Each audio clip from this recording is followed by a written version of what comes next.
Hello everyone, my name is Klaudyna and I am a food blogger from Poland.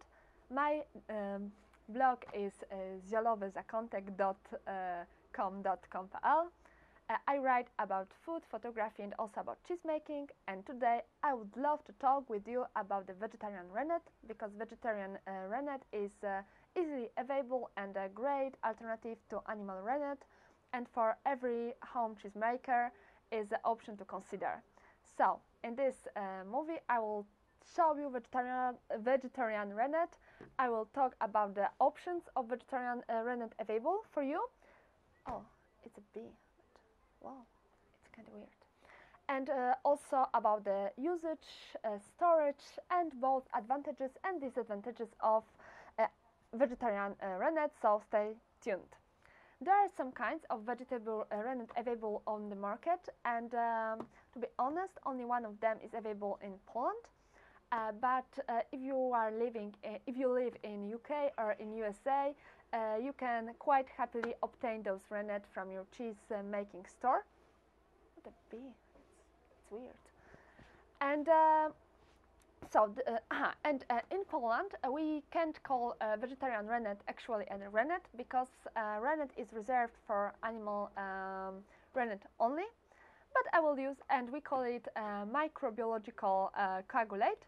But you can call it rennet if you want, and I will call it rennet also because it's easier for me to pronounce, so sorry. There are some kinds of vegetarian rennet. First, this is rennet made from fungus, and those fungus are, I will write it in the movie because it's impossible to pronounce it in Latin.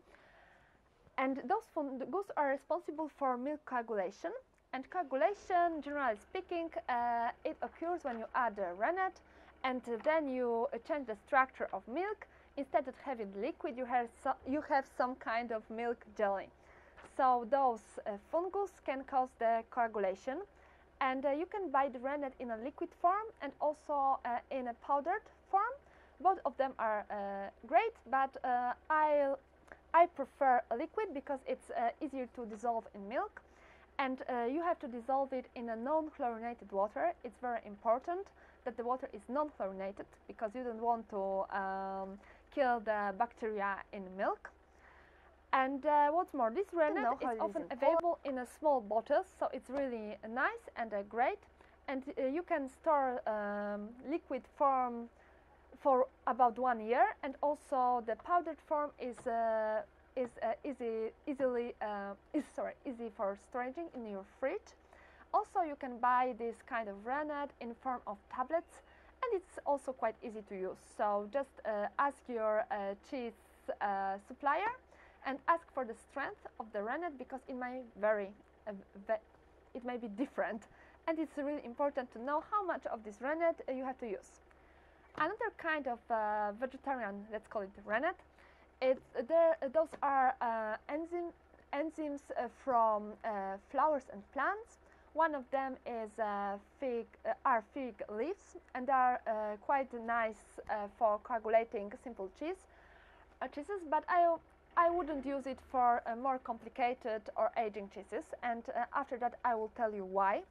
Another great option, unfortunately not available in Poland, is those are preparates with hymozyne, and hymozyne is one of the digestive enzymes which can be found in young animal stomach.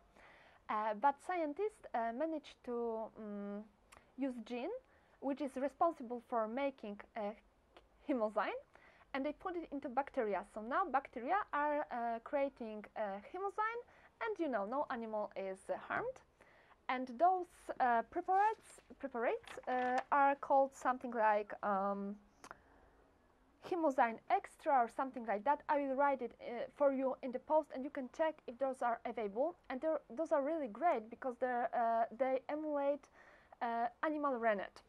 And also you can buy, and also you can buy, I have some kind of notes to help me. You can also buy junket rennet, and junket rennet is easily available in stores. But to be honest, I have no idea what it's used for, and I've only read that it is not good for cheese making. because it's not strong enough. It's weak rennet, so I don't recommend it, but didn't use it. If someone used, please share with me and enlighten me what it is used for. And what more about vegetarian rennet? It's great for if you are vegetarian. It's also really nice if you are not vegetarian. I am not a vegetarian, but I prefer this rennet because the storage is easier, and I can store it happily for about 1 year, comparing to animal rennet, which lasts, let's say, 2 or 3 months in my fridge. I don't need, one big bottle of animal rennet, so this is just fine for me. But also it has a huge disadvantage because it can get sour, and it can spoil your cheese when the cheese is aging for a long time. And this is why for traditional cheeses or long-aged cheeses, vegetarian rennet is not it's not recommended to use. I'm not sure about the chymosyne, but I think that it works quite well, so you have to ask your supplier.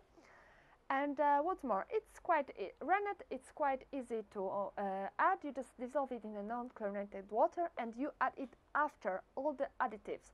So you have milk, you add bacteria of milk if using, then you can add some coloring like a nut or something like that, and then you add this dissolved rennet. Then you put a lid on your on your pot and wait. It depends, it varies of the recipe, but you have to wait from, let's say, 1/2 an hour to 6 or 7 hours for your milk to coagulate, and then you can prepare your cheese. So it is all I have to say. I want to tell about this vegetarian rennet. I hope that I helped someone to choose the rennet which you would like to use.